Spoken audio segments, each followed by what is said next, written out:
Hello, and welcome to Vietnam Travel News. Today we would like to announce a possible change in the status for e-visas on its official website. As we looked this morning at 9 a.m., we have now noticed the message, which had been there since March 2020, has now been erased. We have not seen any news or notices officially about this, but now that the message has now disappeared is surely hope to all wishing to travel to Vietnam, who are on the list for entry with an e-visa. Let us hope this is now the beginning of Vietnam tourism.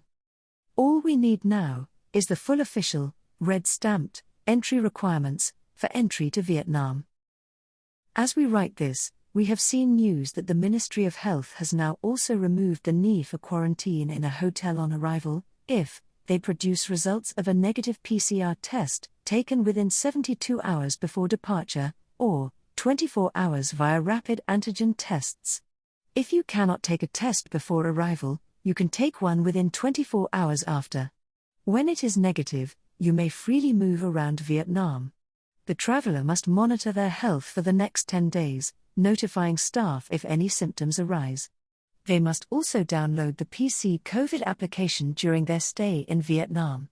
Check out our video, the link is in the description, on how to fill in the e-visa application form, and we will hopefully see you in Vietnam very soon.